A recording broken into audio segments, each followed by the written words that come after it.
Grace Gift Herbal Clinic and Laboratory Services. Yeah, the prostate cancer and also prostate enlargement. Why am I one pen and I never say I war and I will pay and I will bow a cosio command. And you must sit down quiet. Miss program. Mammy, when you're menopause. I have fibroid and stroke, diabetes and hypertension, hepatitis A, B, C, and D, typhoid fever, malaria, and awesome so. Yadia be a nay, editu nipediano emono, and Taman and found Quasamaron Casame, Yadia Wadi and one become Yame Airborno, one fire dear be and can 1 mile. Call a year Grace Gift, Herbal Clinic and Laboratory Services, your washroom school junction with him, a month from off Barakasi Road. Na and can you watch a motor? Petroleum Bangalo, Wayane Family Life, International School, and anymore. Freya 0543-320030. 0543-320030. Yet the second story, Tuamoso Cecia. Na Cafefe capsules, dear, Cafefe, was it talala, Cafefe capsules on ya, low spam counts and a bema, Wayam Rempem, what the boss of 1 minute 2 minutes, no, Johnson Kuruma, Adiachia, dear San Obemano, he wants to fit every Obemano, ano, Wayam Rempemuaka, Sabema, Yaka Fefe capsules, and now Obanso and Ka, Ewakosia Kumenum, and Apocra, why you saying, why you chow, when Yats and Ka, won't fit Chromo and Yama and Quay and emergency repair, when Yaka Fefe capsules, no, Cafefe was a talala, Dania Bacolina Apidang, Smart Eba Wabwase and a Wuskobi, Ewan Coco, Fre Harriet, Ewa 0207 183 819 0207 183 819 0207 183 819 Cafefe was a talala ye try ho marasisi anafe ye fa second story ento amoso Middle. Now then, I want to why you stay for Sano. Ono kwano no. Jama wa bre. Akos, send your men send me name much shemeno. E mo yiti triti. Mentumi pon sorry. Wo hu na enwanwa. Eno me free jom buy na me ka kire wo say. Mato 3P garlic mixture ba. Enti numbi ansa na wakoda. Me hu ya ne se wada. Se wanom. 3P garlic mixture. Ema moja edu mofu sane no. Eche natural garlic papa bi. Onde na o mo besiesi asam no se mi nkoda ni duano. Duano nso no mo se sofo no na be dani duano. Ena okwantimi ba village na papa bi sam se duabo no ya ye ne sen. Ena mi so se ne sofo adani duano. Ena papa se ebewu na sofo dani duama ne yeye. Ntimi ba na mi se me kura me wa me na me bo duan tinka sofo ko dani duana. Se wo so wo frɛ me. No bisa se sen na ubo duano wo ye ne sen na me ami gina na me dano o so mpa na obegba. Ntimi ame kwa ko kyerɛkyerɛ sofo no. Na me kwa na me ko kyerɛkyerɛ ni nyina mu. Eno so afo na se ene asebwa na yesa wa anya de na me kura se de obe kyerɛkyerɛ mu nu de abo no eni nti kura na man frɛ o se bra kura na minti wanu ma asam nti ate sa de amate me frɛ gbo no ene na kasa o frɛ ne kasa ya me wodo ho aso me mane musika o ma me o Lebanon me wo Lebanon no ho anye kuro me wo Lebanon me manu ugbo ni sika no nkwa asore wonya hwe me manus ka so be kwa asore na ode toton tare o maame me mani ni sika e ma no so o maame nu uwa wunu u sister so na afa me ba me ko ka ni nyina boyi ko ka kire na maame no se me so no na me na me hwewom ensam de wa kwa buru so a kire na maame e na Mary so wu yesen e na Mary so wu yesen e na ye bai nti ye bai no ne papa adamfo ese ye nkoni nkoda ni duano no wa beti bibi nti baabi a me bodua wo se oho na me koda ni duano na ye be fa nsuo wo se de na me de bodua me su kosua na me be fa kosua na nyema ni nyina na de koe na ekoda ni duano na o ka kire me se ye nhwe ye ne amodua ni bim na nye te ho nti ye tete woza meko adwuma mu ho nso se meko akoye adwuma na o papa na pamo me afi adwuma mu o se o hia me wo ho ade adwuma fried rice no wa bia wo no workers a o mu ye adwuma no wo ho wa pamo me se o ma me nya adwuma no se minim entokwa na aba me ne ba ni ntam na ma bodua ni nti no hia me wo na asase so mpene ma me me ye adwuma wo ho mumfa me sika so ma me so a oba no so nya bi me nso ntumi ntina fie sa me nso mbe ye adwuma na asa we ka no watua me ka na me sa di sun ko fie nti me ko fie na papa no otu aka sen no so betu access bosome na obetu aka no nti na papa danfo na me kire boy ne se me pa adwuma nti so tisu obi pa adwuma on kan che no se na papa danfo no kra pa weka nti me mla na me enko hunu nti me frɛ papa no na papa anse me ntwan na obi anya ba ho nti edi 2 weeks na papa anse afrɛ me se me mra no kra de na danfo na ye no omu hu se enye na nso omu kɔ kan papa ne se nanfofo ni dimachi eye be ma ne papa na nanfofo an me boss na say omu hu say de papa na ya nyamra kwanso nanso no papa na omu kan na omu konse omu nyina di machi nti me mra na me meye adwuma no for the ekosu nti me call ho so ya guest house na me wo ba no mu tonsa no nti me tonsa na for 6 months nti edi ko December ni mu no na me kunu no be yare oyare na ozimi kwa adwuma me ye aduane ye bibia si wona me frɛ ma me se me kwa adwuma na ba na ya nti omra ma hwɛ na me nya nkɔ adwuma no obi adwuma na me ye na me frɛ me boss no ka nti me wie ye na me di ni ja okɔe me wie kra na stepfather se me mfa boy na mmra na ma me no ho no na me nkɔ o me nkɔ no buafu na papa nsi me mfa ni nya ho na me di ni ja na me kɔ nti me ba ye no oni fie na me frɛ ma frɛ no kura oba wu ni se me kasa wan film na me du ja nti me ko fie no ni ho sa ma mu di Christmas na boy no nya ma fie nti me wo adwuma mu ho hwehwe na kira kwan ma hwehwe na kira kwan ma frɛ no adan so yale ye nko so nko nti se ma ba na se wo ko hospital se din se wo so frɛ me kira me se e bia me ko hospital na sisin abufo na ona abufo so bi abuafu wo kono na se aware ye nware ne sa se we abufu na we abuafu ba ko bufu a wose ba ko ba fom kakra enti se wo ni wo kunu wo ho na wo yare na wo kwa adwuma ye bibia ma na wo yade na wo kra no wa fi wa ba me bae no ma wo hwehwe na kira kwan me bae no me frɛ na no phone na du wo so wa frɛ me frɛ afeni ma me frɛ wo de ma me nka me frɛ de enti ama ka se me frɛ no aware no nti owo namfofo gbesi bi wo ho ana omu ye group group bi se omu creative group se ombe tutu sika omu ya tutu atu sika wo so edura wale ntam na no mu de akwa akojame okay enti mi wa adwuma mu a me friend na anko no na boys no nso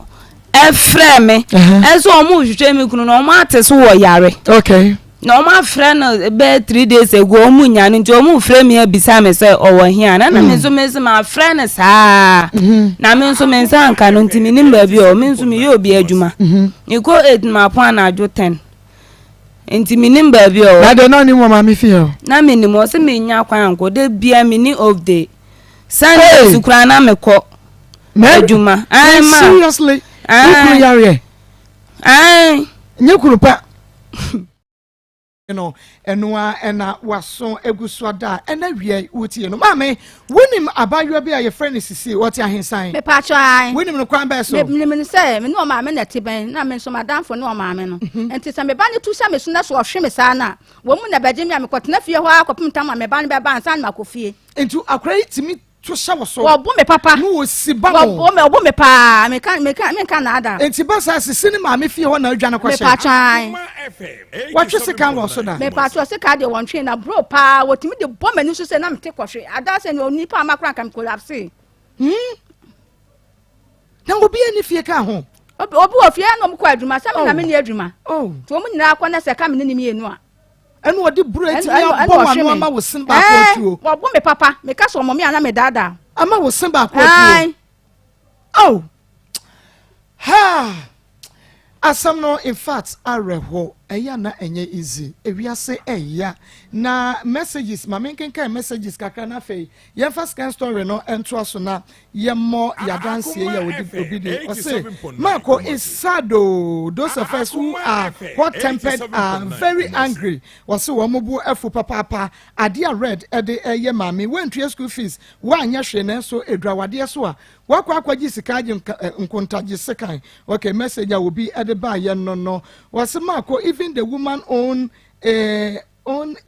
evening better than or also or say a be at one. Ma tell her to take him to okay or she be mean to me. I'm favor from Tadi. This man is very wicked. Or also Edia or de Abanono. Dudwana na dibiaba. Hello, I'm Lincoln from Ejeso. Me too, the same thing. Or also Canadian Lincoln say. Or also yes, bebre etisa. Me ni se ni mami keni na ino papa red. Bomodia ne fafo no na yentie ye ekoso nyina ha Akoma 87.9 FM yenko na yenko gi ya dance maka ncho yesi ye gusu a wakato na bro nya aba adoye eso ewo emfaso o ye adoye a ebiebie ekwan ya emu atoto de ma etimi you free accident mu etimi you ma efrite bia bone bi emu enu nti o ye adoye a wo bompa ye guso na wo de wayo wadoye no sede etie bia no nyame ebehwe so no aye bibi e de ama yaba little kwakua free bible so make kakra nie na yedine bai na nye kofo boa ya dawroma ye hwe ne kakra sese watena se ye nyanwie akaso obenante wonante wi ane yate yensa de free ne ho wo mo boa ye na yede hwe little kwaku no obi adanse a ode aba eno ne yebo no baako eno abaako bi de ne de bai wono de no efra brochire wo se na ye no no ye se ode bi be papa no niska woni $1 mpokra wono nto ye se obekwa akwaje bosia ewo bank obekwa akwaje bosia wo bank na sabre ne sika doso po bi ayira na wahwehwa wo hunti ye ne se bia wo de afra baller de akwakogu bin mu ama car no abefako ayira April same April ne sika ne right inti no wenye sika bia ode beba to onim se wakwakotu sika no kra afra baller atoagu na oye na adwen se obeboa akora no adana en wo hunu sika no a na ayre free April no wa be hunu this month sika April oso ye na adwen se obeboa little kweko no this month sika na no achechire no wa hunu o hunia na onka eno ena mede atoso no nti wankasa wo betumi akenkan wo Canada ye friend adwa nti ne tofa bo na mabodi a kire wo no but mo hwe Facebook no YouTube Onua TV no Rabi 1 no mo betumi akenkan ede amaye se won so wo pese wo de wani hunu bie na hunu se enye nada won so wo phone kura wo abomodi na bra Facebook YouTube sesia na wo so ebekan bi we ye de atoso no ye ntie ye maame bi nso dia wode ba ya wada no na mode akwala picture am zaten sana master tikwa me de na me hu ye nti me hwe na na so oh diska mo nyina 150 me sade so na me kɔ na me kɔtɔ nro na me de 20 cities na kana ba besene ya bofrey mama awan wasem me kenso me ba me first born onye 2 years 6 months ono so yare a sem Monday and Tuesday me nkɔkɔ ekotwa chest S3 sika wa ye din ezo me transfer na me so no ma me send 20 me sika me send 50 cities mama na me send 20 e ma akwala no 1 cedi nkura ma anya wo enu about 5 o'clock me say 5:30 wona mama me nkɔhwe a madam for America wan kaso be send sika me na nkasa so wa send me 420 cities se me fa anya TNT se agree officer no me fa ka ne ko so that is 20 cities me ko send ye no manya profit of 400 cities which is over 200 or 300%. Mama se mo kasa awan wasem esisi ene bebre na akwa na mo nkan de me de masem kwa me hu se na meka no mama mentimi enka enti do wa kama me ye fa hwe akwa just akwa no mama ja me sha na no ukiri wadwuma mo ye na me sa akwa no ade pa bi woni tunanka we me se de ade pa de mo my Ghana ene mo nyina enti what's ne de no ya maame Canada de ne nso ena ye de atoso no a eno so wakenkan bi no me se enye hanko ba bi abetese ye adoye bia no onso betimi aboa wo mo na menim se ebetumi abie kwan ade ama o audio ni wo bibia wo bia na wonso wo de aba 0245 301462 0245 301462 0599814926 0599814926 and 0245 301462 afi yemfa your second story ento aso oba mamemu hanawiai Area de boko na pom to say wudi at the saying Lisbeth ofri he na baye me frɛ ha okay Lisbeth area de Marco boko me ne be ma bi tam na me ko school anwea so baby ani anwea so adam di shia be ma bi ne frɛ ne set sa tam ne ba betwere wasi ti me shia be ma no kata me so pe na me si da bi ye betwere wasi nti o ma me ntwere nwie ye twere wie a ende de obi a metini na ye no so ti asem ye twere wasi ni wie ti ye twere wie na ja oba ne be ma ye wie na ja me ko ne ho ti me ko me ni ko di agro boni bi na ja me de ko ma me mu ho ti me ko ma me mu ho ni wie chi na me fa say menyimu no se menyima ma me nse no na me nwo ana me ye nti eche na me sa de ma me mu say me ko majama de oskun ti me ko akofa ba ti me ko school mu ono me ko na me ko no say nyinse na aba na o me ye nyingu na ma me so be so to am school ni so ana o se ma me nyingu do mu fie do mu nyinse ngu ti me wo ana me suo aka amate na me sa ba ye nti me ba ye no wan frem me ba ye na no black system nti me friend bia enko me friend bia enko sa ko pimu se nyinse ni di 6 months ti 6 months me na me frem me ji obi fu na me frem no ko no sanse na obewu se obeje di se menyem na yese meji obi funu mitwa me funu di se ne mo wu se menyem ampa ana meji boy bi fun o sata me nsu asafu na meji boy bi fun na me di twa na me di se ne ana o se ne me 60 cedis na me di call hospital ti ende o ma mante na me call hospital me fe na ebi anu asen ne ebi wo so su odi bi na ma me miska na me di ko sa nka sa ko pin se me di wo ye me di wie no ende o se ne hospital base no o se ne emi ye yiye ebi wanu aseni iskasa nti o hwe do 10 months na chino wan fi ebiem akwa na yare kwa na me frɛ na osu oni bi me frɛ ne papa so ani papa so nka hwe saa bepem se akwa na denya 3 years no me frɛ na onfi me frɛ na osu oni ska na nko abe bresa de hwe akwa nsa na me de na ba asem mu ame no o hwe akwa no okay enti mayenhwe otro wase na ewie na won fie sen na mo 20 years now 20 years bema no na ono nso eye student ana no ye adwuma sata no ye community police no ye community police so ye the police yankasa so oye manse adwuma so oye manse adwuma okay enti wotro wase ne wie ye no na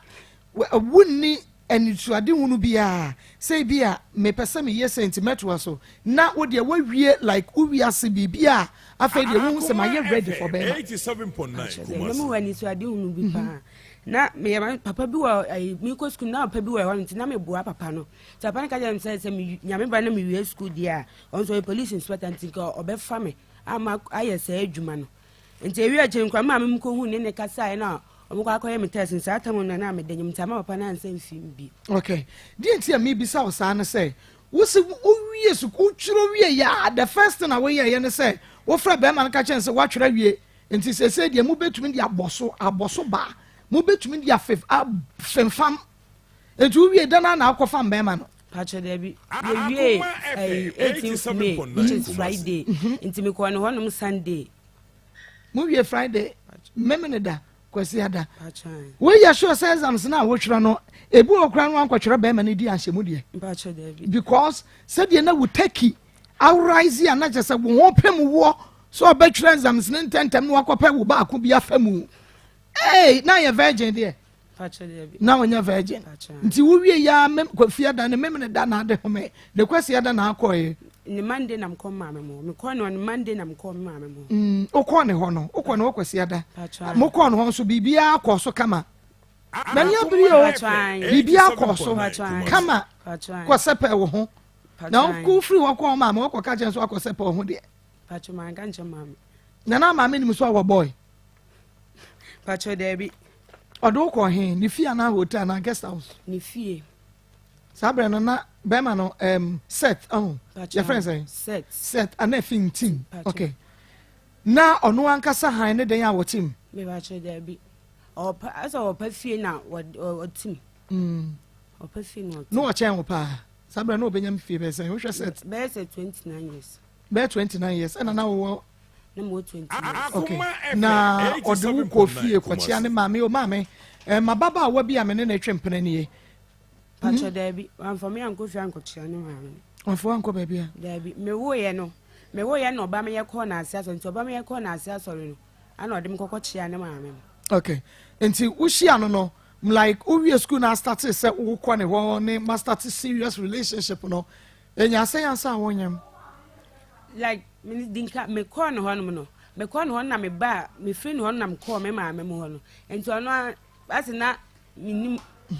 me kon hon once pe nti me kon hon na me di free hon ko me ma me mo hon 87.9 oh nti enna ba ko no na di nyinse ne ba ye no ene so be ka sakra ne nyande a akwanda any dear ma me person me say one wa antwe da rest akra we de me susu sa nya me de because me ne wada ba akope me ba che da bi wa antwe won da re okay na DNT na say wagya akra na boss say wan ka ho asem wa antwe won da re na osusu say ye ne de a DNT na oso won hwa akra no na Maa Akos me nti ase no me ka say on sanim ska krampa won fi na me osa kwan so krampa ya na me de ne ko hospital my friend papa or ya my friend papa say Oniska. Akoma 87.9 Kumasi. DNT na kwa na yare a o se friend papa. Makom. Woni makra no, we hu ne da. Papa no. Ya de ne to papa nto papa no ni makra no. Okay, obatu ni di ankasa. Wa ma. Anu anso mo didi ni ma ne say efrefo so say yem frɛ no Nana Akwasi faithful na afintim. Akra ni oba na bema. Pacho bema. O your bema. O wa ha say. Me de ne ba has me nya. Wanya say. Wanya 3 years. Ene na unim baby a set anafite. Me ni baby a ote. Ada na ya onfa akra ni nko. Christmas ni mo ofre ya ma ekoi. 87.9 Christmas ni mo ofre say ya ma ntimi me de ne kodu ha. Opese wo di akra ni free me say papa me say omo mpene. Yes I me wo ya no ametudi wa me ye hwe. Nti omo de omo mpene sa ti on de won hwale banam so me nam baby O se oje akoda na free wonsam patran ene sen o so be so oje akra na o hwe ne akra na wan hwe wo no so oje na free wonsam ai na wonyim no like o hwe so de be ma hwe ba menyem no wan hwe me say wo ma me friend kwa be say bia me hospital so oni sika ebi wana ma me de ama me na me de ko saa ko pin sa me de wo ya ne de ndo ya de o say ni sika ma mu yiye me be fe so say ni sika me de to aduane di o ka cha ma me say ma me nkwaji abulo kwa ma me kokwaji ni na wantua ba ko wantua sika no kra enti da twa to kra this Sunday when you akra ni sika da ben nan say ya no say ni me nwane 100 cedis for the school fees assign fit on say in skabie or sending 100 cedis that being somewhere as a August to say and was sending 100 cedis if you on Sunday skabie lo nya ni mu ne call honum ye ba no my 1.5 enti me buy na me sabe friend is akwani school fees and was sending me 100 cedis and nan say you sending me nwane 100 cedis na eya wo ma akra na nkasa frɛ wo papa like e bia wo fra wo the phone number no ne dey din komo catch so hia we anyway akwa no of fra papa fra de man onje okay eye ma ni bisuban sese send sika bra ne fa hwa akoda no but akra ne de me ma wu hu no ekwan da ho se be ma no timi ba no obehwe ne ba no ana na weekend bi ma be fa me ba be di ne kwanante kakra Sunday na ba o ma kwan sa dabi adan onda no ka se me fa akra ne mra ho no ebi wo so timi ka se me fa ma me na me ma me mu enti ase no me fa akra nso me fa ma me si dabi mamu de ma ne me fa akra but enye wo ma me mo de ya anka metim di na ma ne se o mra me to so ma me mu ya mo se Akoma FM 87.9 Kumasi. Enyo maame no enyo maame mo ene be ma na we wona na be ma na we nti di nti say wo pese eyo nkodi holidays ewo be ma no wa di nti na wo ma ne nko boy no wakache mi sesa akran ya brebe be di ni ho no ma me hu ni bia me hu ni wanyini ti am so me pese me di ni be ma no okay ya be fresh set anafi ntim ne ne di nkomo na ye hunu said ye Lizzie ekan eyanokre anase enyanokre ha Akoma 87.9 FM akoma mu nsam dwumadie no eno anu asoguso a wutenti no wokotworo wase ho no yeme de pa wokotworo wase ne wie ye no a wudim dika ba na wo pa so ahwe wo no Lizzie mani abre pacho David se na wo nya virgin na wa di bi dan ti na se na edodo wo kon ti na wo penentem maybe sawo na kondo tina make sa wo tworo wasere na be ma ne hu adwia na ne wo tirimu yeso one pass simple yeah okay we saying wo dia ka de oyi say wo tworo set what is Akoma FM 87.9 Kumasi. what is photosynthesis was a photosynthesis is that enough because ni open wo ko kondo ni menti na okay we say madam me pass English nkwa na mtwe F9 into the subject ni na me C4 ayara e be fa sa nti adwuma be na nka pese oye ɛdeɛ na wo pɛ sɛ ɛsi w'ani soɔ sɛ wobɛyɛ na deɛ nti ɛdeɛ na kɔtidi ama wayɛ adwuma bɛ na ɛsi w'ani soɔ kɔtidi ama ayɛ metɔn paano kwan wotɔn paano Akoma FM 87.9 Kumasi. wosɛ sɛn mesi metɔn paano dabi kanofu deɛ ɔka afɛs no mesi kɔtidi ama ayɛ metɔn paano kwan doctor amemo aha wagye certificate they say wagye the set yam utu amofo mo nte they say wedding face saying me September en manya 25 years Hi Akoma 87.9 FM ye beba na fei ye ne bema no abedi nkoma bisa di ntie wo biba e kwotro ono kro ya de wo seme kwotro exams ma me school answer na di ono me wayo obi wo kra nkwa ne obi wo ha ne fu ese enchine boto doctor Maa Akos adro eno an ye benom eh my fine no abro so eh mi jan menye yo no kwasem omo dia dance na maye dance ni bi okay obowia na afi yatoa enkomo ne so entitie obi a wanum grow fine na akokɔ no square na aye adwuma ade ama no na dance ni meto wedro grow fan eduni bi mehwe Maa Akos program na woka se obi a wo saye tititi onoma obama moje obayi saa yere ni nefio na meso na me wo yere a eya meda metumi asore be 4 times 5 times 3 times ansanade achi madwunso makoto to pro street nduru bebre nti mite wo program na woka se wonno woto grofana wonno a wobanye moja obasa so akre yere wo moja mbia na me frew se makoto eduro no na menom ne sen na woka sa napa mididi wi a menom we ni ba ko de ehya ne ti no menom ba ko wi ba ko yimbi ba ko metomiensa menum eduro no manu metum eja asamde da wom me yelwe na mam boso na medwunso no ni na atiko menjunso biem na ye mwa se eduro ye mojeduro a makoto prosuit eduro ato enkwa no mojeduro no mum eja eye mwa yakopon hye waya de pa waya de na eduro we minja no mata wunya no da na me nso mi nya no da doctor wasi eduro nya no da yesu ye nya ye da yo bako yensa nche otifo na dabia ye ba na ye bo adansi a na mema na ibusa na do no makwa na enu ma na de nyame adom mema ne so aba ma wo modi ho adansi no kwasem de ye ka kire wa de se go fan ye duru a aba ye de koko eni ye duru friend zain to xylem afra aye aduro no se emwa ma omuja no enye yie Maa Akos moja ni yeye a yare bia ni ho cause nipadua ni Yakopon aye ne se ono a betimi asa ne ho yare moja no na yesomafo a ekɔ nipadua na kwa nyina nti hwe okɔ hospital na o yare na doctor okɔtwe moja wanya typhoid ko obetwe moja typhoid bi so wo yem obetwe moja wanya prostate obetwe moja malaria obetwe moja owie no mo aduro so na odi moja duro aka ho se de be ye be ma ho ato ntem ti se de ka na duro no ene oma ana emema de ya yama ni pedasani bi a wasachi so se ono no ngro fa moja duro no na mo anya moja ni ye se moja ni ye a ayare sabeba moja ni ye a yare bia ni ho Yenfa number ni ma omu na yentu ankomo no. Okay. 0244 59 65 32 0244 59 65 32 Marco moja na Yakopon ayama yen no eyesronko nokwa eno na ebo ye ho ban e ma yaduane di ye tiri nwi time a ye wo ye tiri ba bi esi ho anesi ye tiri ni so didi ye ni didi ye nine didi na somafo odi aduane kon ene umoja nti umoja ne yare wo mu a odi yare ena ekọ pacho so atese ena yare kan so a ye di moja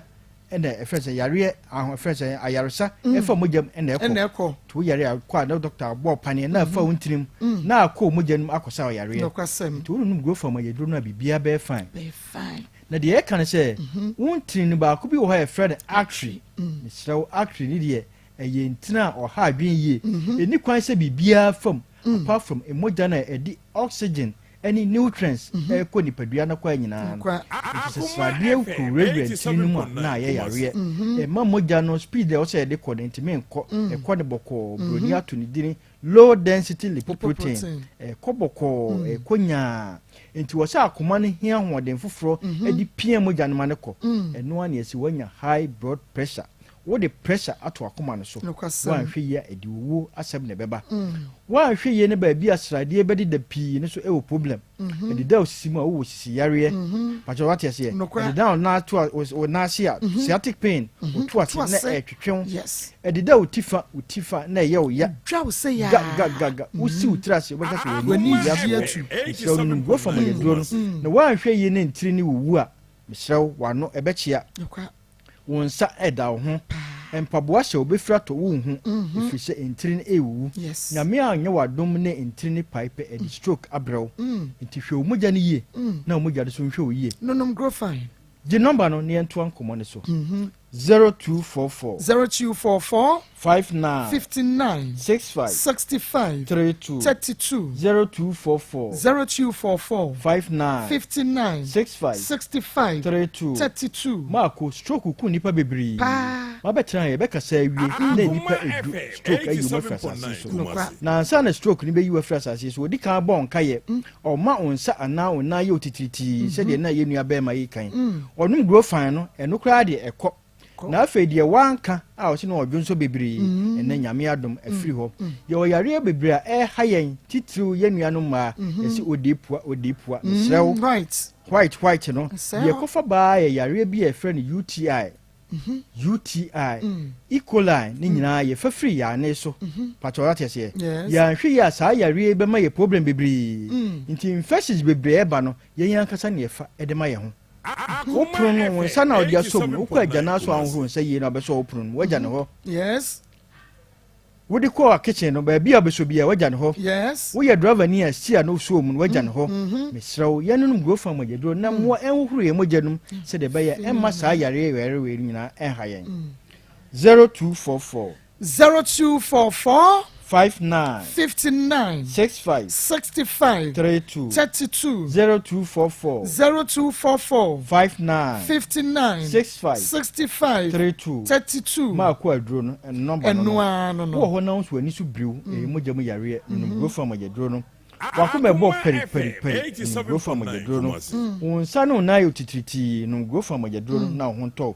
sɛde yɛka no otu ase twetwe sciatic pain yare ya ubenyina beto no go fa mogeduro no woda nyane no waposo ye o ya bɛka se kronfo a ya bo no go fa mogeduro na bibia be fine sisi yare onum go fa no a ɛkɔ eduru anadwuna wontimi na ɛno so akɔyɛ yare no go fa mogeduro no mogya wo adwem no kɔfɔm no go fa mogeduro sɛde bibia be fine aduane si wona wontimi ni di akɔyɛ yare no go fa mogeduro no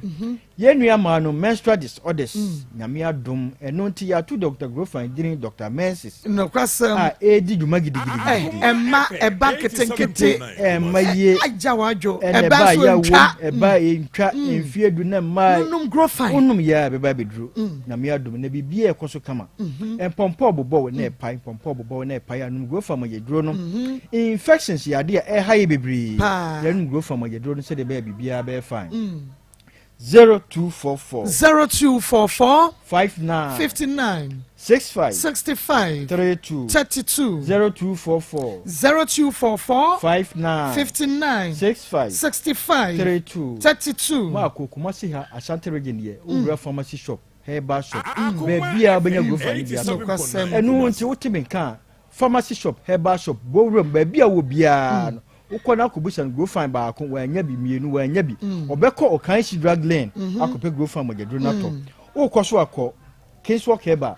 obenya bi ato ho tinatek e wa shama e friends ayin Accra drug lane ho obenya bi ato na naboachi ba bia na naboachi shop wo bia Ghana ha obenya go fine bi ato sa na tie enji heba okwa obenya bi na repass omnyina wo okanshi drug lane ho asama fo nyina ko Ekus pharmacy uko ikusa obenya Grofan magedro dato Kasuafo monko dependable or that opposite and a trap of Judah old market wo obenya biato tamafo nyina ko Little George and anana boachi wo obenya biato Albert Sam ewo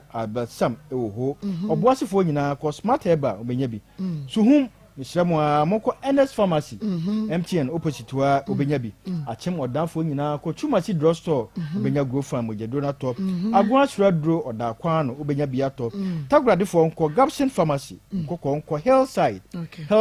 and Antiakoba obenya grow farm ni biato ni nyina wo nko obenya bi sunyafo moko Kapeba Mose and a Green Light we bia wanti udini no emre nti ofra ni akebe bia obenya biato ene grow farm ye ba yen kasa bebre amafo no na edi adanse ye maye e duro na eton ne ho ye se duro so begiwa atrema so atese obi so to grow farm no mienu pe yare anani na so no ekọ sana tie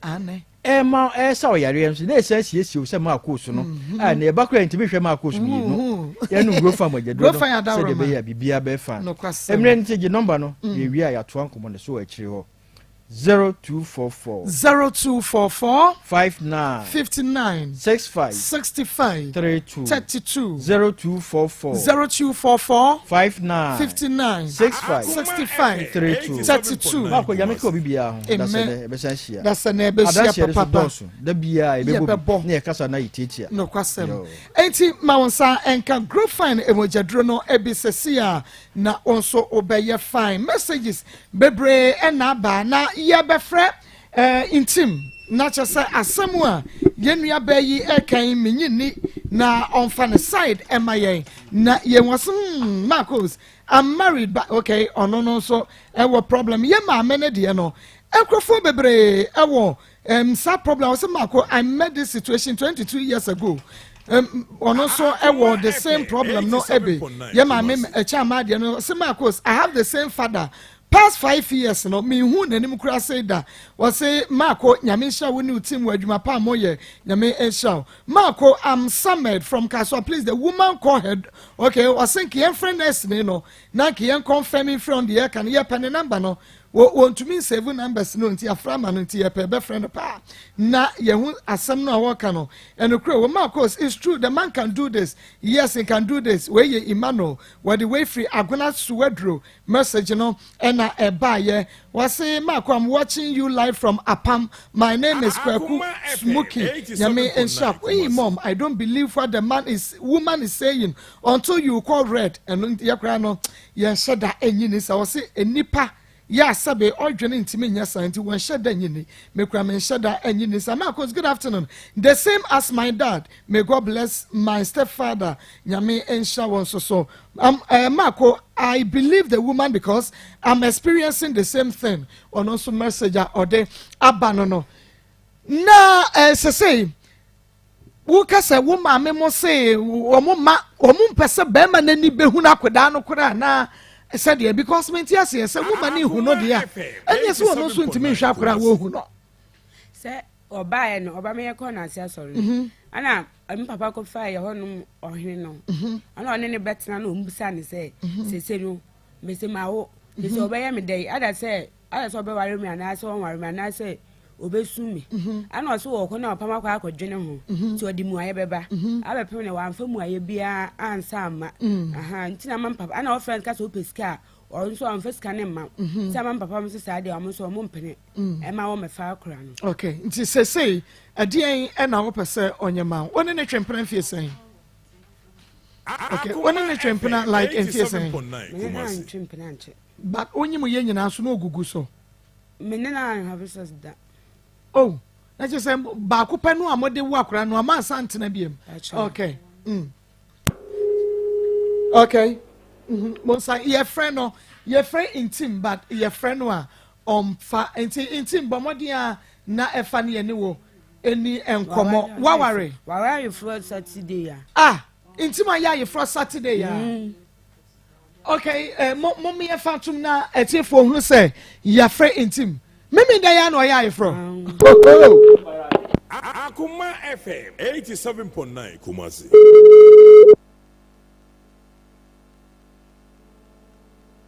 The number you called has not answered.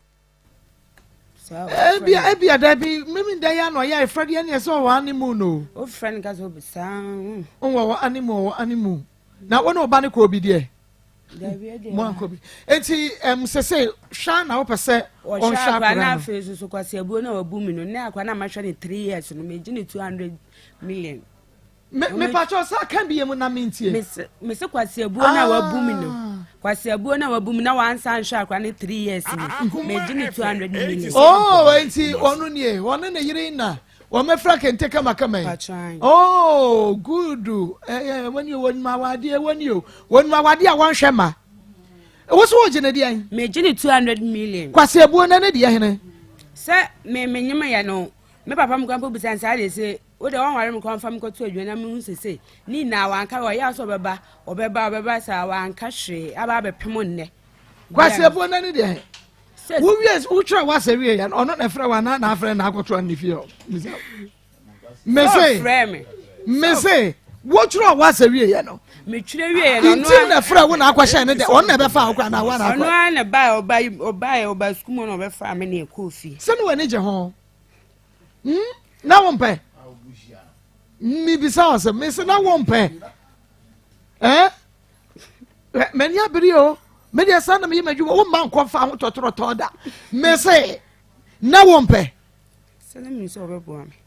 na ekwa di entina wo ne san a na wo hu so obebo a wo ne san like na wo ne san partial hit and run ono obo hit no run ya o se manyem Akoma FM Messi 87.9 Kumasi Messi enye ono a enye wa na akoye momfa enye wa ono anya frame na oba na obefa me na ekofi na ukodi anya ode mi anya de na feze kwase abuo ne de ma ne hwe ne ba na pa baby eta ne ton pa no hwe ho e ma like mumma munyina brane woni meja idea won hwe me woni na ja idea onu wo ba on hwe ba no but bo wo bra ne ja kwase abuo no to nchen se what you say we passion da kuru bi na nyinsem ba ye e microphone tutum wasum ne de ban ma ne hwe ne ba mani hu se wo gina bra enye wuwu nti na wo force no se won fese camera na emu makoda ne nti wo ton pa no wo gina ho so utumi ton wa de hwe ho on hwe ne ba ye wadwuma ho ofe ubenya be ma ne bi obeware wa your wedding se de wakọ yi obi de na wo metwa picture fefefe no what you say all right okay eraba baje adwan na Shani na mi rebi ya neja enu ana me de jeje manie eh na se de ewu kura so nya asem ketu o mo de munya kwanya ne firi ho enti wo SS nyina na ne ma we nyina wo ho wo de form we ya na bi SS say ya wo de na wo de wachi ahwedo ho amimi hunu bi wo de kire dan na me de me hwade oh mo hwe very nice lady sister wo ya de wate obi na ti say ya enko beka se pan no wonye den onso a abrabo na nya bi ti wawie wama intim ama abrabo no like but say you can gather the pieces na fe wasan agina wana mo so biem you are very nice girl what you say man hwene ba enye ne kapreba enye ne sempo a man hwene ba na yi wadwuma hwe ho na I know say ba bia wugina na wo ton pa no be ma bi ebehu a obeyi wa ai wo so ye fro kama na momunyu obi sa okọ akoye wife a good wife na be ma na medi ho dance enkyere me why na me nsira okay mommy within the set that is from and I know when I dey wan buy no patrol say tutu what the ba se no aye den kasa ne nko yentem na me bre aso man patrol na me say me wo ye no wan hwe me na fe nso no nka wo pam me baba ya na fifi okay nti wo ba ye na ye kan ne ko sisen patrol ko sisen me nya life man na me nya madwuma nti say wo be ja na life man no aye wadwuma okay all right nti adano ye ne din komo no ye hu se onye bema se de ne nkasa ye musitie no obetumi aboa enkwa ne bi woni ho meboa na ba ko no ewo ho okay nti wo chere se unya adwuma nka be den meye obeye tie ka se ko hwehwe adwuma koro na ka sika ne kire yen na okọ na afri isinu aka enti no sika no de oka ye no me enye no na me de ma me de bi aka ho na ye de ma se be ya onsan ko ma me ka se bia me ko musise ti de di na sika na oka se wo pe no ye de bi aka ho 87.9 sika no ma no fakoton ade no ye nka se kodi na me kra me ho kire me pa ye de ma Pastor Julius wa nkaye me de ma evangelist ya nkaye me de ma Anna nkaye me de ma Akua nkaye problems ne do so but sometimes mobile say ne ye hwese de mema ne bisi kasa no a yetimi hu se bema we nya bema obeboa o so ti ase story bi wa unya bema na koma wo form yetimi solve ne easily but unya bema aban ade dosufo ade yi pipa kwa 7 na wotimi titim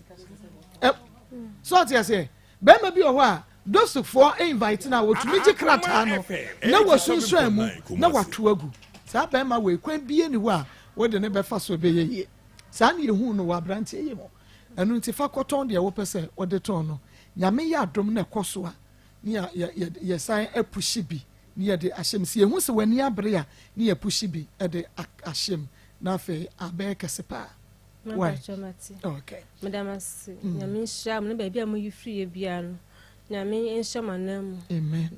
yenso ya dase ti fa kwa ye adwuma why okay Pastor Julius Montana se na afe yento so na yenkwa ye nim Alaska Star Enterprise original wallpaper ahimfie ne ho enu ntie ne se wallpaper papa na wato ebeche ede amawa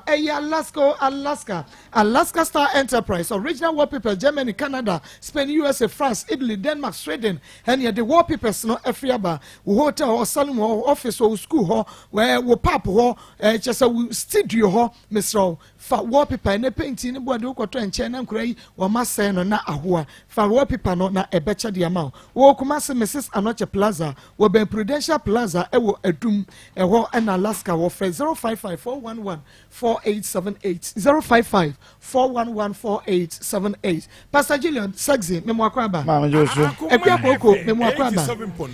the Gentle Jack memo akwaba evangelist na Naire Rabba Katrina. Okay, Pastor Julius, you can share your first story, no? Your mommy a chama and I read. Your chair for you now. Manka said, Tea for Joshua. A tea for Joshua. Almost over got a tea for Joshua. I trust. First story, second story, I think, say. But I think I wrote some and I esino na the behind metaka say dey obi apen wonya because I share my story pa and 45 years I was just on say you abre oh yeah sure you be send the date of birth no when was so there you hwe na wonuri wo bro so ye man 50 sa no ade no hey sabum oh okay salunya eja ne ba panyin no wa nanka ade calculate ade but in any case no what you say wa brabra bom na de bia me ka say aware bone de nka de be di suja no yeah cause a new man aware bone betim di wa fam no na ya se bi be ma won oba atena se abobra na mu nyina mabobra no be wie na afi de ya re aba was meja akra no ho edina in fact abrantie kama ni monyam fo di pa na ho fe abrantie was pa oso papa gunai na wa abrantie structure say na mami obobo no serious enti ye besre eba ne say ya sabi nye ba akofo na anyo abrantie so ko fa ade fi ba bi na o papa yi se obaya wan hwe ni watutu ntuma abaji ni tiade o de ade ne tie no enti mesre say ye make sure say sa ateti na de Ghana for man na fefem no ene sa atebia bon na de mo fo because am wote nyina wutin say ne ya wa bre on se nipa wa kwa hu yehie mo wa fa bre mu sa ase edu baby ye je na sim sa no ate aya ateti ni ahomete senko wotin kwa obi kwa na bo na hwe akola kwa mpanko yo okay but ni nyire emu abi no wa wo boa but ye de ba de a no ba beje nye papa krona na tutu ntuma baje you know, can you imagine what she content abesi aware na se waje agent kontafo se and konta se kan nyina dey ahead bottom be ko charge man 60 million ate one no one pam wanua o be charge 60 million say o be fam ba ware 60 million you see eduabode no mi o me say we nature ebe ye ya na kama na ebi nie akola wa hwe na wa betena se be gine trinsa no on say mama de bia me kase ya mamre ni bi nso na because ya na say oh eye dia papa na gitira de nti ha so hwe no so wa hwe no omra meje na ye so fo yi so ye ka ho bi chenchina papa de ha se de tie bia wonya do ba wiase wa ya de nti nya hwe ko no ko ka kire na se wo ware oh na me metete oh ma na ye two staff nti ni nyina ka obi na ase nipa ayese oh ase nti mesre memma no sebio moma ye nye ma no sa na ye duabone no mi o ma ye duabo ene no menti mesre ma no memma no se woni papa ma ye friend wanfa ne fun no baby o shebia o tie baby o shebia ma o tie mesre no se omo de na o de anyo hekura no de o yare ne de omo bo maami na ke hwe no mesre na anya hekura no ne o yare de omo bo maami ma second story Haja Bintu Lizzy. Almost akura 25 years wa bobro. 25 years wa yin ho ababesia. Obaya obebetu ne ma yen kan kire ma no. Oni obia anko bre 200 million kwampo mote yen. Wo akura wo koye wono da ba ko pe. Brase passion. Ha? Na ba ko pe no one month me 200 million. Ade. Na wo mo ne man tra years nso nkasa. Ha? 200 million 300 million to are God dross in kwade abetu na ha 200 million are muka say ye ana God dross in kwade abetu ha kokofu ana say ye a say be manya kwafo bando so won ne betena pe na so akofa kade ato no so ade okay oh mesre aye ba na won na wo ano de jana mra kwa kire say wo ba hweba sebi amamra kire say wo ba hweba ente ba na won na wo e na abranti wo gya ho akofa ba ho no to nipa bonefo won obi akwa akoda ane na oh me de me mpesa say obi yegudi me de wo na wo wo ya wo say magya akofa ni ba afro na de bia meka mema bebre ho mu da ate anye ye nyina nye bibia ma ya boda o manim ya buru mu nua nature buru mu nua ene onkofu bi so buru mu nua say o mayo mbone nti mesere abrante ne pass papa bi enkan kire oba yewi a ye be frɛ no na ye ne nadingo say o hane mu nti ye frɛ no go so mfa nti yewi a ye be preacher kwan na ye ne asim konwena ye di ato yi all right man na birthday bi ho nti ye wi ho yewi a okay na na kwa yo Marco mama chia me mama bi Italy ma Mary everybody on shop Akoma FM 87.9 Kumasi na aya na medi mema ho yawo ne se me ta mema na eya na me bisa wo mo se o mo ni je ba na o mo pentem wo na ya frefre ma no me dofo pa oba oni monyamfo oba so ohimma mi do wiase me nya wo tuntum se yo akonoba ye edi ahodo wo ma me afo wo ma me anka mewu akama sei na wo tonyom na wo frɛ wo ba no na Akoma FM 87.9 Kumasi na wo benya bafiri mu a enye ni panyina na ba wiase a nyame kye wo mo bo na enye ni panyina na wo mo be ma no kra ewo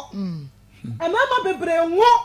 enye ma no emama bebre wo mo be ma na sesa hokwa ejina hokwa etu eyehu ejina so kwa no wo be wo bo adwuma na wo kɔ enso nyame ye wodom nyame akyew ma kama obebi na daroma na waboa wo de ma no na ono so ahye ne so kakra na ode na ba wiase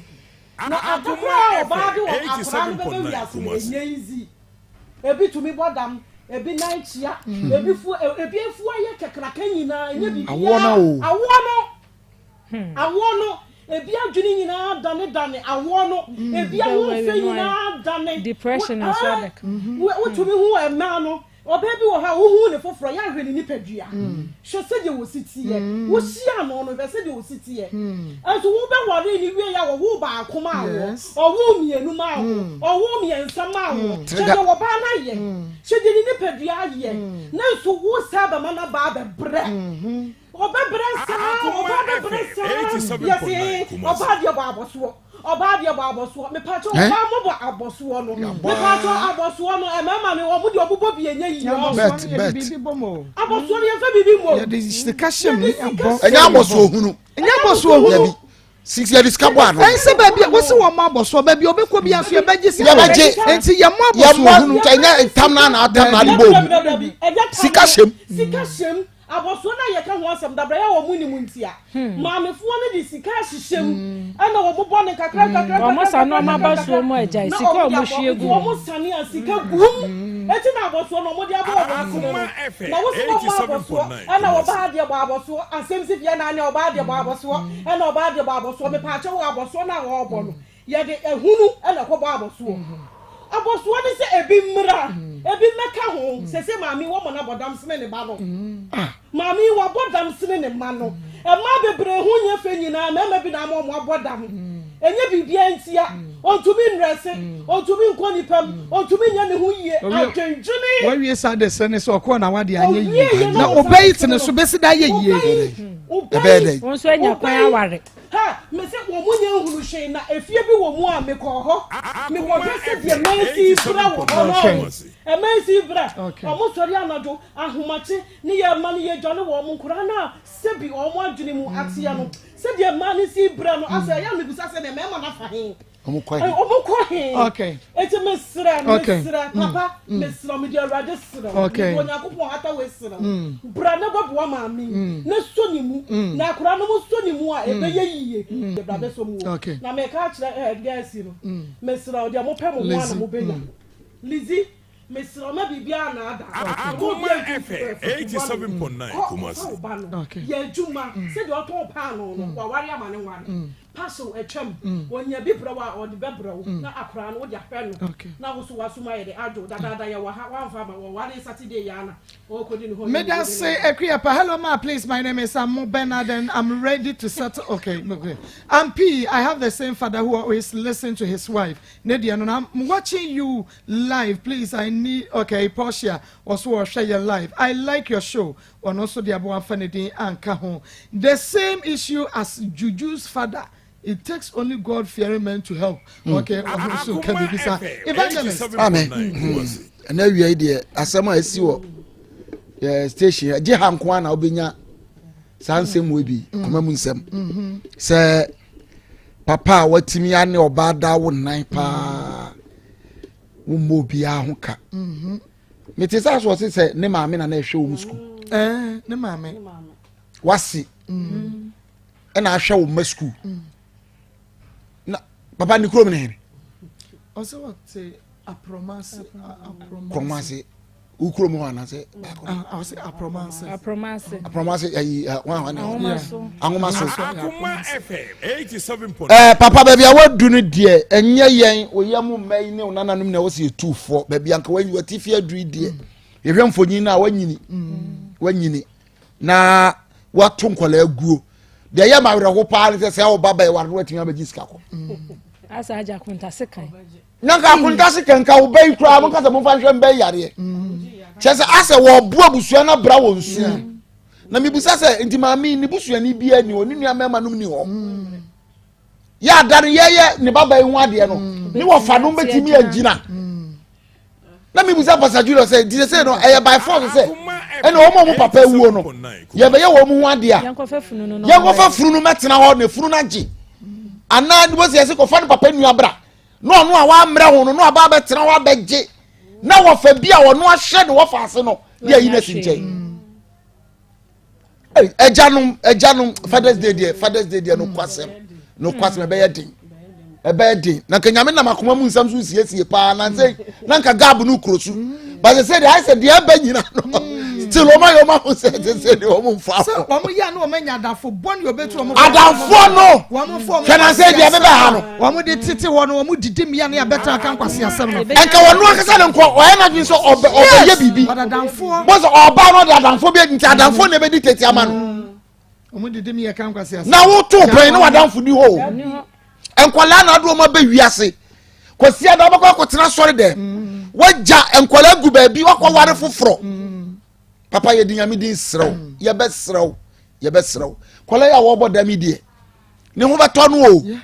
ne ho beto ne se mo abefiri ba bi aba na wa hwe ya da de roba beto kwati mu no na wo pe wo ma na wunya obi a ma me ba ko no oni se wanya kunu woni se wanya kunu na gina moa na da yare ba bo no na wo pe wo ma no se ba ko ye nurse ya no ya onfa na dwuma matade eme chamo wa dwuma onwa ni wuo awrade hu mobo ye ni aba ye be sere no ma ko atufo pa se bo ho so ye bia wugina so papa ensu nyame ye se wudi kwa no wo ton pa no na awrade be ma be ma bia ni asiw so yiwani ba ma no wode ba age wanfa ma ka kira oban se ni papa ewu me de se afuto na me de ba ma no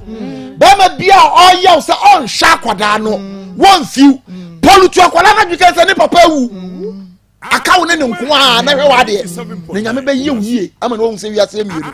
na omunya omulafo omdo omunko ye so anya foforo oba na aware no sa wo so utie wo ni mu minim se utie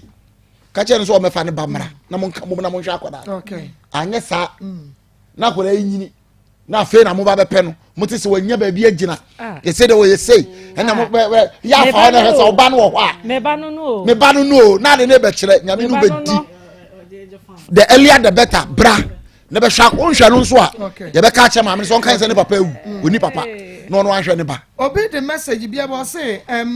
nyame empanish emema bi on te say was 2012 no was senior high school na okoye registration no na ne sika ye 50 cedis and what they koye registration one ne papa na net kuro ba ko so papa amfa 50 cedis na ama no ankoye registration but ono na down for na ne papa no ono na dan fo twempena ono na dan fo ne ye school ni ne papa ne ma ne mpena no sika kotua ne de but ono ne ba no wa ma no mako dia mama nwie KTI ma bro papa wodim ba wiase ka kire me say ye nya adwuma PNT nkoja ketua post office KTI 1984 mi be wie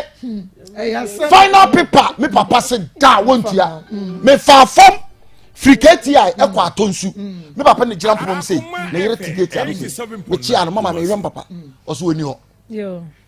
me papa hwe mi sei sa o hwe mi sei sa na me da mani me ba fi na me sei sa me niam nyina school na me ba fi na me koto am carpenter so abonti ba wo be wuo no me na me yiska hye ne boto mu yo eno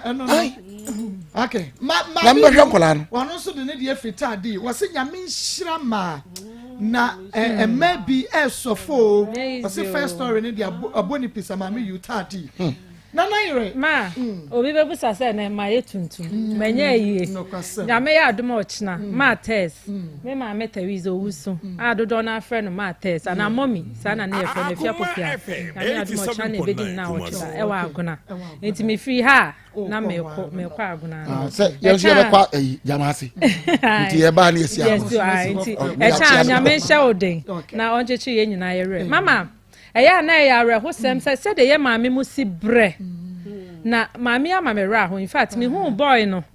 na mani atete on se media in fact me hu ade se ya na enche na me ra ho se maame wo se be man obo no nti to de bia na akotena abon se twa re ho sem papa eju aware de wo hu so wo baba o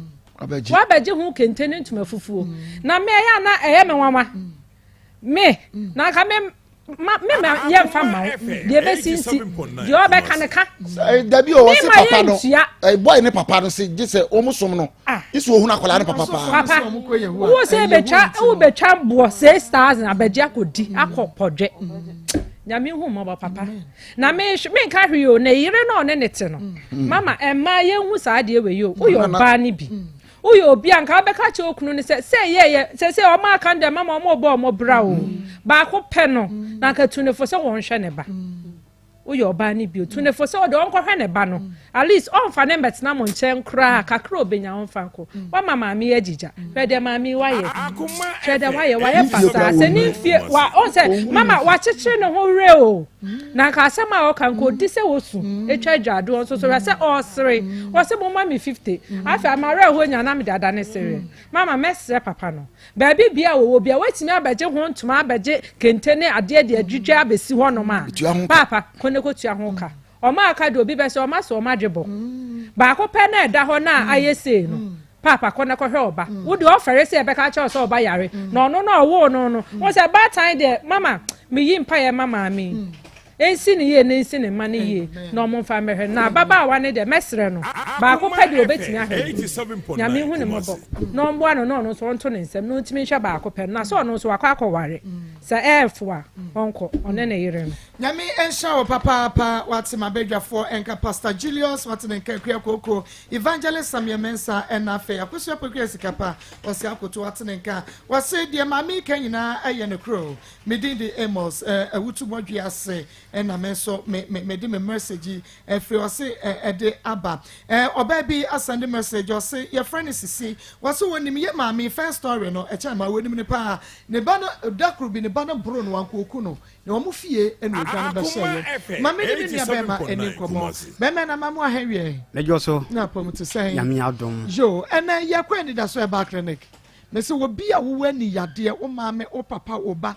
o ma specialize ewo eni yade hwem eni ye ne padua kania bema na to ameswe me da asemi nuaba se ye kan eni yade pa de a na kese ye ni da so ho heba clinic ye ne ene ye kofa bai eni hu problem bia wo ho na se wani eye oya wani eye kusu eba ewo so ententan wo so o hwa ade a uhu ade ben wa uhu ade wa kiso na kese atu abom uhu hwede a eye no ane enidaso wo ho heba clinic ye ne betimi abo kofa bai ye ne betimi abo yi sa problem ni nyina afri wo so na aso so watimi ade adanse na de omre se oba ye mo waduro se gine fa gugu wani so da bi se ye duro ye de begu ani so nti na oba de ma me papa wutie mekito se tena fie memma because ye ne yankopon am ya doma chedie bi a ene besi ne nipa entiase wo no ma aduru na ko honam dwani mu na eno ankasa be ye untini umogya ni madwuma na abawani so be kresa glaucoma na da bia me ba me ka ho asem no sa glaucoma ya de we ya de atu asete papa o manga na mu aye ente mesra so say wo ani problem eni ya de bia de tete wo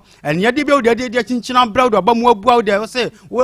num nuro na se ya recommend operation kwa de ma akoye no se wani ya de intimi nkode a mesa say enda so ho heba clinic ye na ye ma adura obonom akogenu system ni mu na enu ankasa be clear wani glaucoma na ade a wo wani so bia afiri so na ompe we na apede mesa say glaucoma achew na say wo de chinchina ko hospital kese bia wo manga na ha na say wo de wo say entimi nkode a wo de me ne wo tonchia wo de bla na sa wo ba ye be hwe say wo glaucoma na atena so be emfie du emfie miensa emfie de wo ho no say wo glaucoma entimi nkwa ye be hwe enti mesa say wo glaucoma pa na sa atena so achede a to na bra ani da so ho heba clinic mester say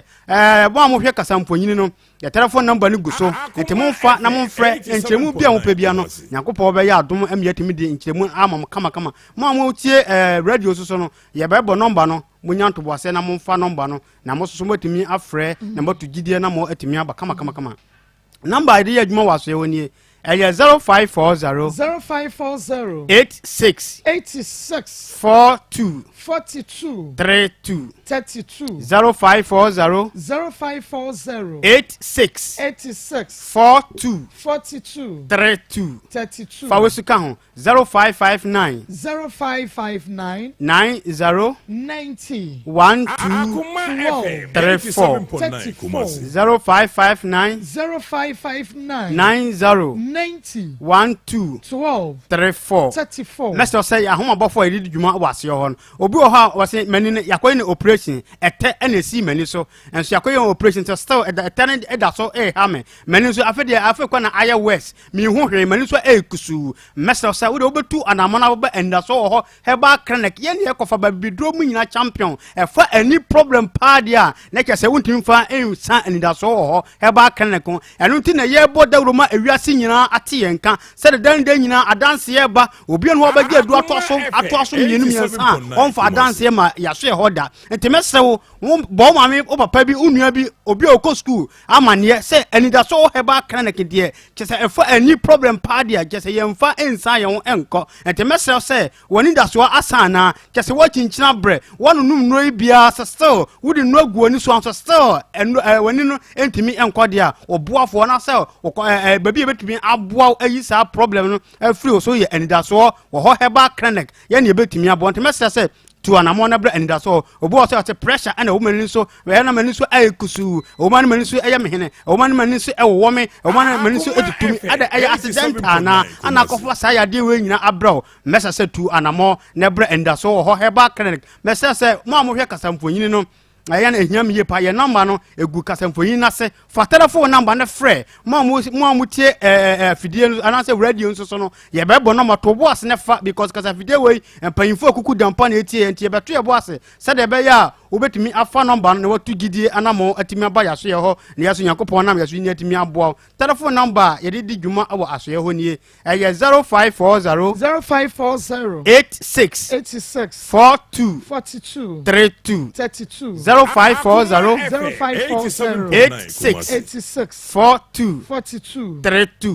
the patch of Fawesu Kaho 0559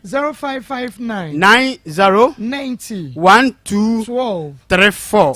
Mr. say number edidi dwuma awaso ye ho no Mr. say obi ka say bubi say wakasa bebre ba mo fon wakira kwan entu dwa ene kre Mr. say enkran opini mantamu ye wo Tabora Alaji Walako Junction ehwa enewo ye dan na owura fie mfimfini a eyabrosan fro ne kosoro okwa okwakoto doctor fo akuku dam Simon omunyina ho a omotimi ahwe kama ayi problem na free so oka oba Kumasi so a Asante region so a ye wo kwada so estate estate school and I say estate park ho and I say brother man ho na we do see ho na your telephone number di tu dwai what the fan friend now far ye ba be for kama na ye do akwaso ye ho na Nyankopon nam ye so na watimi asaw yade kama ye hwe yade bi ti say viral infection sa yare we nyina timi di ani yade ba stroke diabetes ni nyina ebetimi di ani problem abrow ente mesra se stroke achewato wonsa aitititi wontimi maso kese wo ko hospital se wonya mass stroke ba wo su kese watu ho na mo atu ento still yade no entimi mfiri so dia mesra se bra enda so ho he back na ba edi mfidie ebesi so ya bebe yade no akwakoshe bia no mfidie no be yi akere de ho aduro atimi account na yi sa problem no atimi afro na so watimi adi adance mesra se to anamana bra na nda so ho he back rent kese nda so ho mo bia ente wo hawo ne se wabane ne se e de na etete ya de be na etete wante amwa atro dem ana se ma wani da so nyina yasa wo de to anamana bra nda so ho he back rent na ba ye betimi abo ya hwe ya de ru se gonorrhea nti sabi ama obe mo afon aka kete gonorrhea nti sabi untimi ne oyere enkosi nanim gonorrhea nti sabi ama obe ma hwea ne atwuram gonorrhea nti da bia wonsu fitafu be ma anoba na se to anamana bra oba yare ana etete wo yare na ha wo enti ebasa na sabi ebasa na emma efie anika entimi emma ho enti mesa sa to anamana bra na sa yare ni nyina yentimi mfa ya bibiduro kroja ya so ye gese enkan su enkan ja no yemfa mo na yare ni nyina entimi mfiri ho na so su timi di adanse kama ya hwe oba de se oba bi wo ho awanya candidiasis and I say a friend white what to one mobia or white entimi mfiri so mesa sa oba ye be hwehwemu say ye rabi na free baby na aba amasa white na ba ni nyina na ye adwuma oba ye be hwe ni ye hwehwemu ni ye hu baby ya re free ni de hu aduro aka kama na ye ya so so 87.9 dance mesa sa to anamana bra mesa enkan opunimantemu ye wo Tabora Alaji Walako Junction ehwo ne ye wo ana ko tachima so ye wo Ahumadia road ehwo ene ye wo okọ Oti region so ye wo Dambai enso ho ye ho okọ Kumasi Asante region so ye wo Kwadaso estate parking hona and I say estate school hona ye hona Kumase no ye description kakra e hona say oba e hono e yabro san etoaso mienu oba so ye say siesie nim ho kama and ho ye nyina e all white message say ho ye nkulumdie fie obie no watu anamo aba ho a atie ni da so ho he ba clinic na dance ye amada ne kese woni wodi nani akere ba bifro na kese wa ma eni da so he ba clinic na me say obie ntu anamo no omra na say de ni da so ho mo obie ni ntino oba Nyankopon be fire so na wo ha obi a ode ba bia no atimi ayefro na so watimi adi adanse mesta say mo hwe kasamfonyini no ehia me ye pa wada pick number free kasamfonyi na se na se TV na se won se ye telephone number 2 na ye de adwuma ho nyina eguase o fa number na fra ni a empanyfo kukudam doctor edawu so be fa na wonu watwetwe enkomo kama na so watimi abeka omo mudi adanse ne ho bi masa se tuwa na mana bra sa so na okọ tachima so a enso ho okọ Oti region so a ye ho okọ kuni mantem so a ye wo Tabora Alaji Walako Junction ho an ye wo masa se wo bema na sexual weakness nti ama aware egu sexual weakness in teacher ama obi bia aye basade a mesa se da bia me ka se wo ye bema wo se wotimi didi na wodidi form because anasa se opem a wo se otim ko wanim na sabe ye na wo beba akọ na sabe obi do se kan bedua na nka de na kese amwa o mesa wo ye bema wo se wotimi hu se yes wo ye bema wo na fie niam nyina wo na wo control enti mesa wo yi sika ato ho na se oba de be ye adwane na sade che na se dua numre na se wantimi ampem no amuna hu se yes wo ye bema de a na kese wo nye bema enti mesa se wo ba se modern bokoso na se wotimi ye bia wo fie dia brenda so he background ko ba ye wo kese ya bibidro no de kese enso form enti obi o ba bia o se kese ani da so he background kese kama amade anke yewu mesa se enu nti na ya ba no obi entu na mo no fo na ni nkire nda so ho he background na ye ne ye kofa bai ye betimi aboa bibidro nyina champion wo ba ye betimi aboa ayi sa problem ni nyina every so ene da bia na no obi ba ho obeka je se na sa mo hani adro no kese aya very tata hwepa na de nti na nansen mo nka ho asem biom no afa na kese powerful na nkasa so kra no afa na ababeduru nti mese se ye ne nuan mema ma omo hania mese se obi entu anamono funa ni nkire anida so ho heba clinic na ye na oba ye wo hania do tata hwe ho a kese ye nim mfie adu inanim ne kese aduro oba ye betimi aboa ayi sa problem ni nyina atimi afri so mese se kasa ne ya ayede ye mfo telephone number ni ntudwa ye na nipa do akunya no ye na bakofo entra so nche ni ntino mfo ye number ni last na ye ba be sorry number ye didi dwuma waso ye woni eye 0540 86 42 32 0540 86 42 32 for we so can last 0559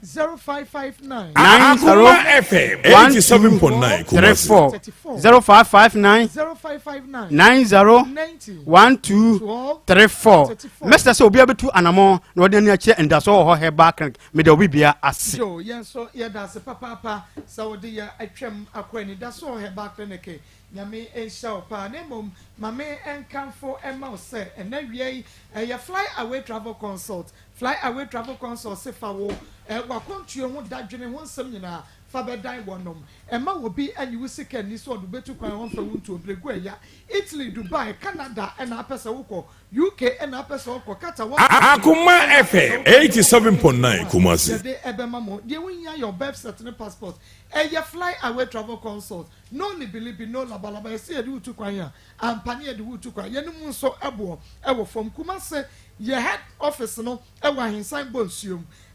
ahinsan bonsuom fly away travel consult fly no 0243 421 215 0243 421 215 fly away 0243 421 215 fly away travel consult one more ebeje wo so papa na emom Ernest Herbal Industry Dr. Ernest Akoma FM 87.9 Kumasi Ernest Ointment Akoma FM 87.9 Kumasi uyu abodwe sa na se wa begu eye wapampem enepa eye ewo a just a redia no na mani sansa ene ho niema no stretch marks ene wo enka wo ho wunya Ernest Ointment oye widie yie be masra obasra kra ketekete fabisa na widie be fe awake natural capsules Pastor Julius awake ma awake a de echeche makase bebia nipa bodom pimbia no yare ne oha won ketenkete wo ho na ho nso ane eche awake na ebeboa wonum na nipa bia nya to nipa bia ni mama yare de enya de se na obedi asie nti obi amomode nkoje awake natural capsules ni bi na Akoma FM 87.9 Kumasi eye mani meme drink kan she draggling kin so keba repash ventures stillated baseline is safe masna rejoice mubenye be okofodua for monko Gapson delight drag right and be no enkoko monko wusko be hillside and be beef masikasua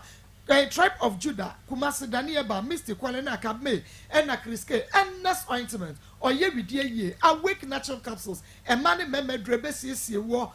ye ya de when you free was so free 0245 079915 0245 079915 0245 Pastor Julius ma and then one birthday me dofu be birthday na FM 87.9 Kumasi Susanna Ofuriata can your finance minister sister pa no na ene na woda 20th September. Okay. Na woda nyame entina ne mu nkyere na wo manhyira emu nkam emfa so na brabo afam bia no ewade ma na enye nhyira na onyini enkoso long life and am chire e ma no Yesu di mu. Amen. Happy birthday. Dawood Aba Hospital yen ene yedi Dawood 360 capsules saba Dr. Dawood edre we adanse a eba fa ho no enya sem ketua na awututuo Dawood ana Dawood ma Dawood awurade nyankopon me say o kan say hwili na duro no ensenkyere ne nko a bo adwuma dikadikadikade obi ankoji bi ma say ointment to say wana kwaje o de ma me de bi kofie of ma me Yusuf fili ye kwa o say na nka tell ma Dawood 360 capsules no and ointment ma bo adwuma papa nyese bia nkrofo na in fact first nkrofo didi adanse na meka se bia me bibidronia but ma me amaso ahwe obi ankonko gibi ebeboa o Dawood 360 capsules and Dawood ointment na ubenya bi oheba na pharmacy shop bia mu Fred Dr. Dawood sesia e was 0244 88 6437 0244 88 6437 0244 886437 Mawunsa enka edre bi pakum capsules memedro Akoma FM 87.9 Kumasi wodie eye pakum Jenikyo 442 oba nonom na enya kosu ekumanu adwuma ebeye de congestion exercise ewo ebe huhurum ewo be clean dry na tight na wodi age de event capsules wota dwo so ntenta wodu to anajo ne aya na wayase yo ya be ma prostrate eye event capsules metfagen nonom ebebo ma moja de afrisane ye nipadua ne mo accuse ati pen to aseju wiwiwim fa namro mu kosi form woda na dwa wontumi na arthritis mo amuye adwumaden agodi form ma ne mema modia eye metfagen capsules akokra ne abrewan mo ko jogging abrantie ne baba wade ombebu mfumpa wodia kwa rock ye Akoma FM 87.9 Kumasi in addition mo friend 0248 885040 0248 885040 0248 885040 eye Josie fashion Josie ewo bomoso when it meets me the sports and edition mo oni na apamata de ahye aso me kwaye engagement ane eye Josie fashion na wodi make say bibia wo pese wo pam entoma material kente whatever bibia ma Josie fashion enye wo seamstress na onye wo won pempam oni emanyina emfa ma Fred Josie anafa style no for WhatsApp no e was 0243 Akoma FM 87.9 Kumasi 0243 433 465 baby awu wanye barrier ye be pamatade no ne dia bro ni nyina se wo abreche kwado measurement e be WhatsApp jo obe pamatade no bro 0243 433 465 and the Plus Beauty Shop she's there area wono and aye me makeups kama na fe wasai ama me reggae ashe she's there was a corner na wope a short a long a whatever said you see penny be and she's obey at the amount wo Kumasi Sports Stadium only Unity Oil and a edi ehwenimu fresh she's there and was 0249 Akoma FM 87.9 Kumasi 155 776 0249 155 776 eye Zahara Enro Caresic Ventures akachin yeko ya de Zahara mission in G capsules no aba edro we etu namu nsan ya de deku ekwa ensan emabiem oba wanya odepua woni bema da uni atenka ekuro ni sansa gu ba oba nim bema ekuro ensansa gu bema ho ama ho nya akono da bia na wudi sie wo yire wonso wudi esie kunu eno ntimo ba kwampa so dundum kania obi ampese obi abehunu yonko de mono no Zahara mesha energy capsules no Akoma FM 87.9 Kumasi me ma na watwe wa hu sankyere ni abra na be ka kire me Zahara man capsules bema wabra da bridwa do brada hwan ba mesrawo 1 minute ni 2 minutes mema na yempe obu an bema ni mo ayemrese cambusos wodi eye Zahara man capsules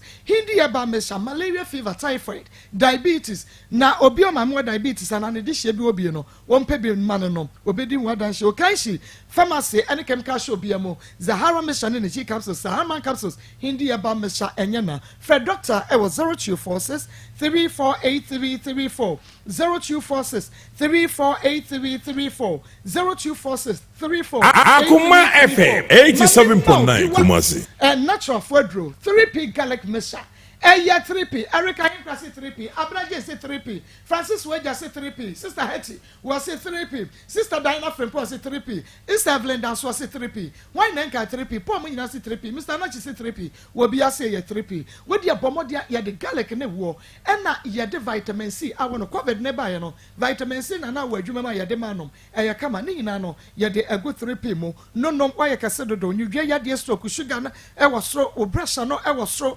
Stroke, ebia asthma, would you 3p? Fred, doctor, I was 024. Akoma FM 87.9 Kumasi. 0248928824. 0248928824. Danieba, Mr. Colinak, and Apidan ne Angelos, Ubenya, 3p garlic mixture no ebi. Nana yebi was say, Sabi away Yaroya was which in ya you walk was so funny naso. Yase a young who person question so be na bodia and I be at sa fre comfort ye be I was 0243 134535 0243 134535 0243 134535 who ma wade when be ma bia ye covenant Akoma FM 87.9 Kumasi 0243 134535 obiaji wo sika wo so on fama frɛ no obetua ne ntam ye twa ye ho abaye ba ye bekwa ho ne so eye